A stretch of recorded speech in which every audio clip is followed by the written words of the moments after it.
Good morning. It's Wednesday and it's probably one of the worst weeks of my life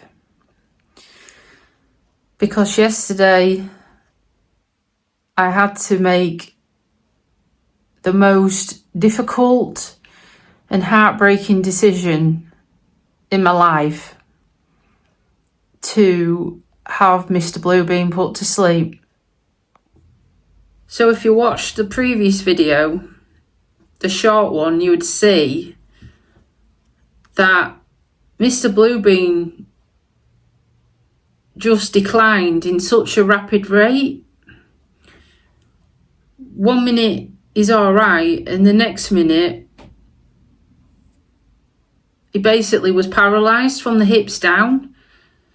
He couldn't weight bear, he couldn't stand, and because of that he had no quality of life. He couldn't get to his water bowl. I had to literally hold it against his mouth so he could drink.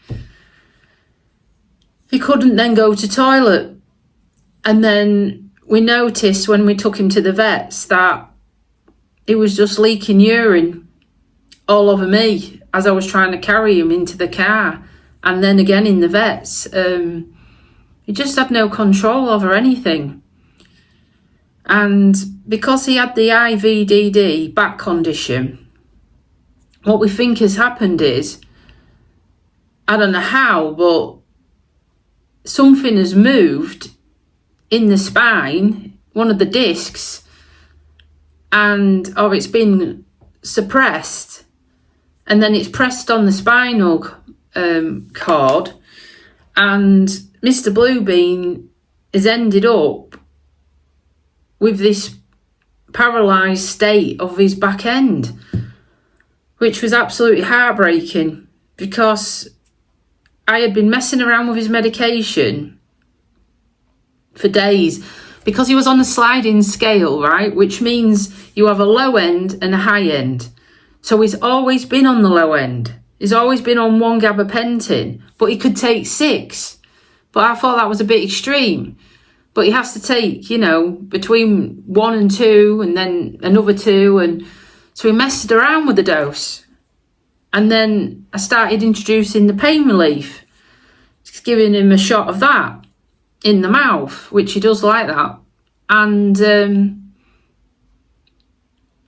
I thought we was maybe holding things at bay because on Monday he was still going to the toilet by himself and that. And it was only when we was about to go to bed we noticed that Blue was suddenly not being able to stand. And I thought, well, tomorrow we said he's going to the vets. Come what may, he's going to the vets.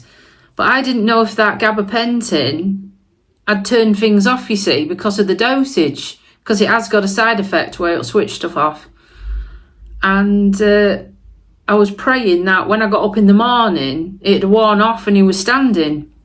But as that video shows, which I'll attach. Blue, what are you doing?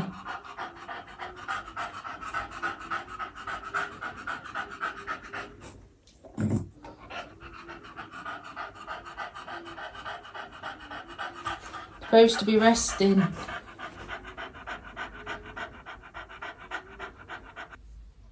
He never gained his legs back. And when we took him to the vets, they did a test of pressing his paws, can you feel this, can you feel this, can you feel this? And they said he's got no sensation in them legs. Literally a gone. And they said it's just not a good sign. So I was like, well, what are you going to do then? And they just said, well, we'll just do some x-rays and whatnot of his spine and that. And I said, right. I said, can you give him some pain relief? Because he's gone cold turkey. I didn't give him anything because I was hoping you guys would give him something. So they said, we'll give him an injection. I said, good. They said, oh, you can take him. I said, no, he needs to stay here because I'm not very well either. I've got a confirmed, through my blood clot. God knows where that's come from.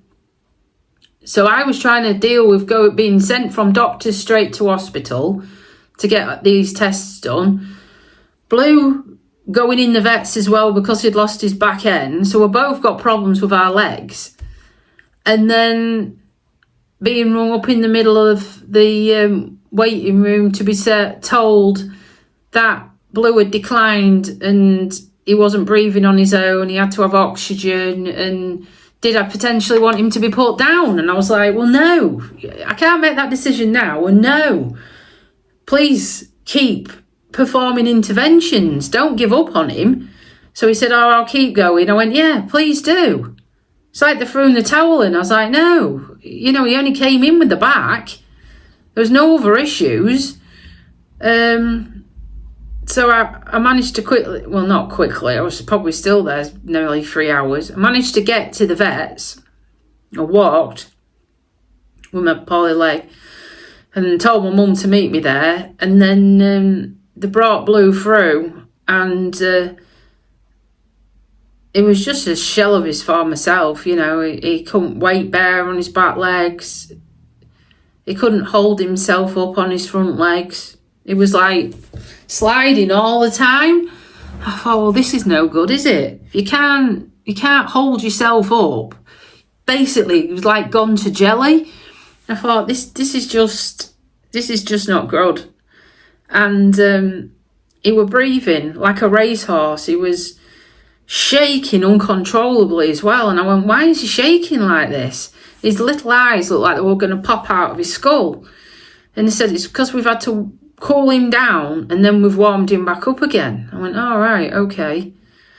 And I said, well, okay then, on the line, what's his prognosis? What's his chances of getting better? These legs working? And they said 5%. And I went, well, that's barely anything. And they said, well, there's nothing more what can be done. And he said he's got all these other health conditions. And I thought, yeah, but we're still treating them, He needed an operation on his bum. He had the boggle on his leg. He reckons he had breathing condition, but he never had a breathing issue. He never did. Only when he took him for a walk and it was baking, but he never had an issue at home. I just don't think they gave him any water, because he did drink a lot of water. So we thought the kindest way was to put him to sleep. Okay, I love you, Daddy. I love you lots. I'm going to have to go to the Angels now. I'm going to go with your mum. And it was quite quick. And he took seconds and Blue slipped away. And I think this is the first time I actually cried reliving that, because I haven't stopped. I've literally been sobbing my heart out since this all started yesterday. So we decided to bring him home. We decided to bring Blue home because we wanted him to have one more night under the same roof. Excuse me. So my partner could say goodbye, because he was still at work and he hadn't had a chance to say goodbye. So we've brought him home, and I'll show you what he looks like. So where's Mr. Blue being at peace?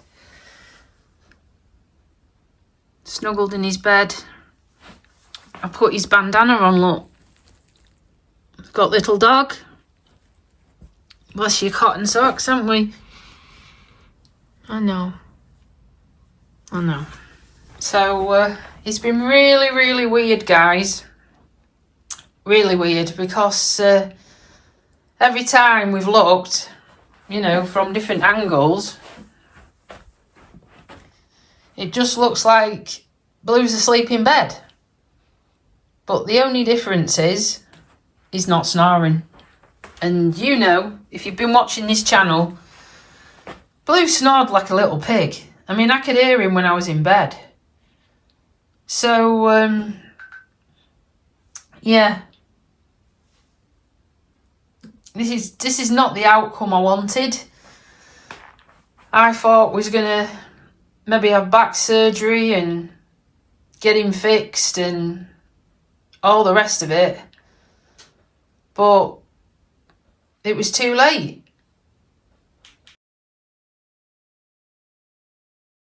So what we're going to do, I'm going to clean all this out because I think Blue's been incontinent in there.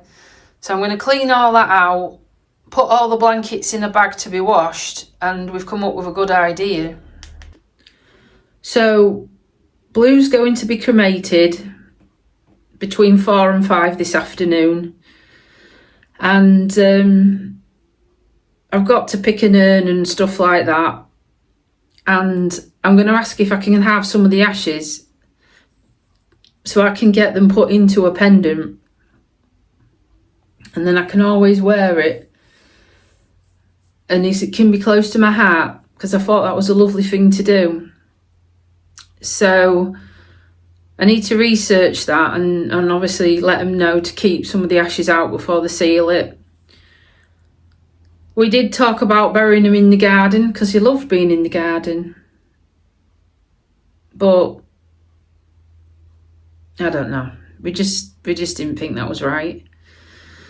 So what we're going to do, we're going to clean his den and eventually get everything washed and whatnot. Not his toys, not little dog, not the favourite ones, because it's the smell of him. And we're going to stack it all in his crate, because that crate is built in.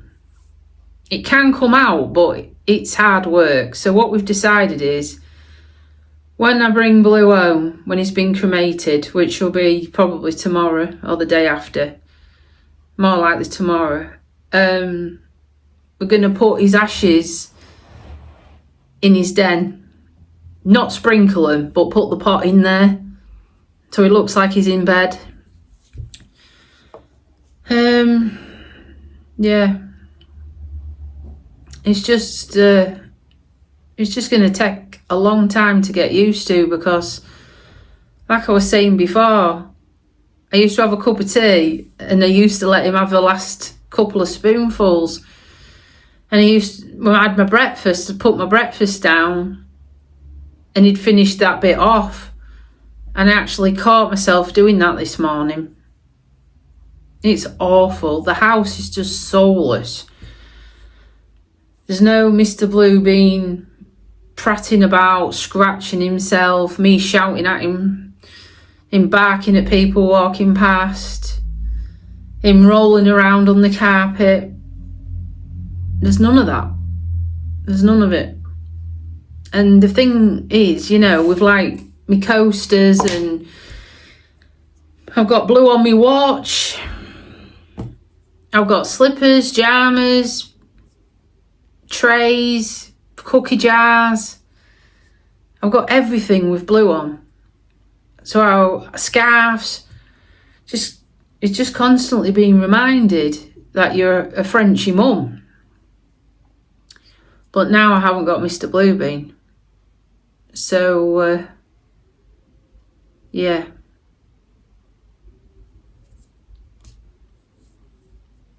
It's just going to take time, because you know me, guys, I don't like giving up, and I'll fight to the end,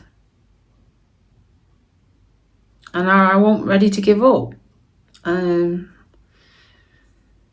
But sometimes, like with a patient, you have to assess them and you have to come to a clinical decision.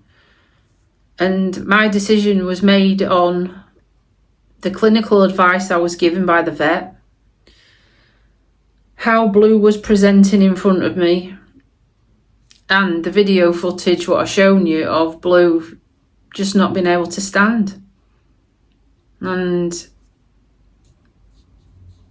he just wouldn't be a dog, would he? He just wouldn't be a dog. So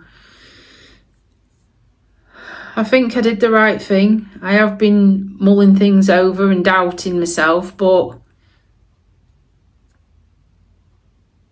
you say you can't let animals suffer. And he was suffering. So, yeah, just in the process of cancelling various different things, you know, different pet plans and stuff and insurances, and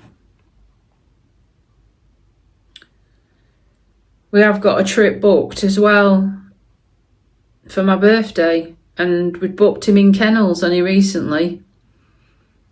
I had to ring them up today to say he died.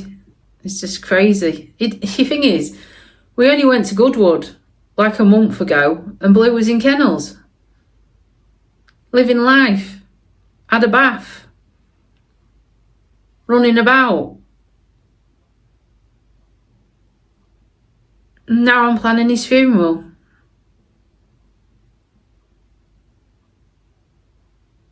It just seems so wrong.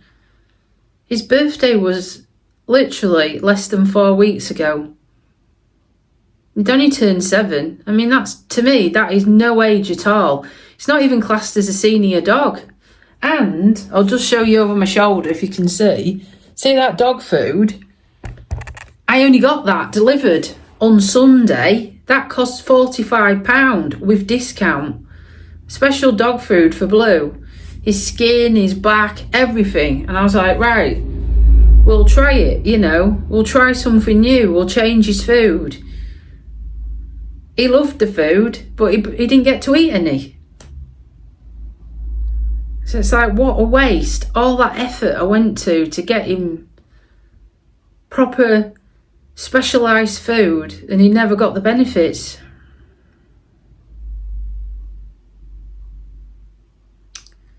So I'm heartbroken.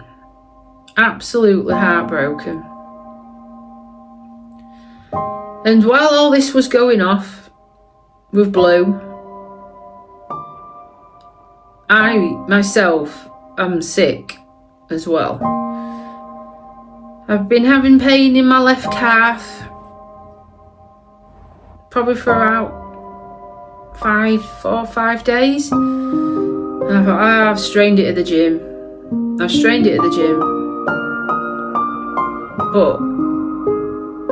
it was killing me, like cramp all the time. And I thought, it's just not right. The other leg's not hurting. Why is this leg hurting and that one in? I did a bit of research and kept looking at it, and I thought, it's getting worse. I better just get checked out. You see, if it weren't for the fact maybe Blue needed intervention yesterday, I probably wouldn't have intervened myself.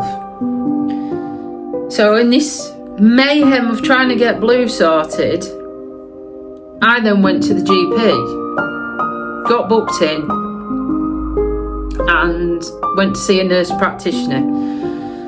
And she did my observations, and I was scoring a 2. Well, you're supposed to score a 0, guys, so that wasn't looking good. Blood pressure through the roof. Well, you know why it'd be through the roof. Me dog was potentially going to be put to sleep. I didn't know that, but I knew things weren't looking good. And she measured my leg and everything, and she said, I think you need to go to hospital. So I'm like, I haven't got time for this. I've got to look after Blue. And she went, well, you need to go. And I went, I will go. I said, but my dog needs to go first. Because this was at 10 to 9 and Blue was booked in at 10. Because they wanted me to take him instantly. And I was like, I can't, because I've got this bloody doctor's appointment. So, anyhow, when I left Blue at the vets, when they didn't want me to, I told them, I said, I've got to go to hospital. I don't want Blue being left alone at home in the condition he is, in case he takes a turn for the worse, which I will bang on, won't I? So Mum took me to hospital, and they did loads of blood tests. And they do a blood test, right? I've got some information here, called a dimer, D-I-M-E-R. Now, basically, it's to see about your blood, about clotting and stuff, to see if there is anything in there. And And I've done some research, and it reckons an average 50-year-old, which I'm not, by the way, should be 500 as their reading, right? Mine was 1,870, which it proves something's going on. So I've had an injection, like tinzaparin, an anti-blood clotting injection directly into my stomach as a stat dose, and then I've got to take Roxaban, which anyone knows about them, are blood thinning pills, 3 a day for the next 2 days. And then on Friday I've got to go for like an ultrasound in my leg to see what's what. But they couldn't get me in any earlier because I thought, well, really, it should have been the same day, I would have thought. So yeah, obviously I'm off work with like a double whammy. The massive grief and my heart being ripped out with Mr. Bluebeam, and then I'm ill.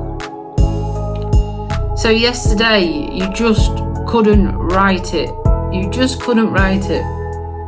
It was just like one thing after another, you know. Just give me a bloody break. So we'll follow the journey, see how I get on. But like I say, today, it's all about giving Blue a good send-off. And yeah, he had a brilliant life. He didn't want for anything. He come on family holidays. I treated him to the best of everything.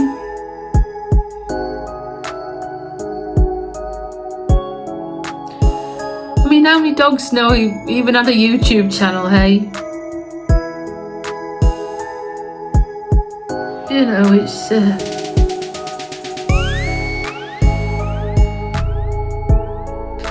it just doesn't feel real. It just doesn't feel real that he's even though he's in the kitchen, he doesn't feel like he's gone, but he has gone, because at times he was a pain in the ass, because he would trip you up, he'd be under your feet, he'd be wanting scraps, he'd be following me around, literally move 2 steps, he'd move 3, you know. And it's like last night, just I could hear him coming out the crate and that, and you can't, you know he's passed away. Well, I kept hearing noises like the rattling of him catching his foot in and out the crate, and I'm sure I heard him breathe today as well, like do a I'm sure I heard him. But yeah, I had to tell you guys. I tried to do it in a live, but there's too many people being pathetic again, and this is a very serious, emotional topic. We can't have jackasses and jokers asking bloody stupid questions, you know? It's serious. I've lost my best friend. The one that was happy to see when I come home. The one would come for cuddles.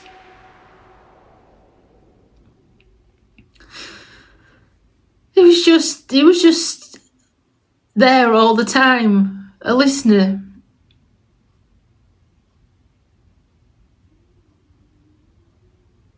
I know he loved me, and I loved him. And this is why it's tough. Because he has been part of my life for 7 years. And I thought he was going to be around to at least double digits. And now it's just like my heart's just been ripped out. You know? It's just been ripped out. And it's like, oh, we get better with time, yeah. I don't want it to get better with time. I want my dog back. It was so unique. It was my world. So I might attach some bits and bobs, some pictures to the end of this of Blue, happier days, and maybe some cheeky videos. Please comment below. Anything really nice would be wonderful. I'm not going to take you to the creme. I think it should be just either me or my mum or my other half, depending on if you can get home in time. So enjoy, sit back and celebrate the wonderful life of Mr. Bluebean. He did love you all as well. Bye for now and enjoy.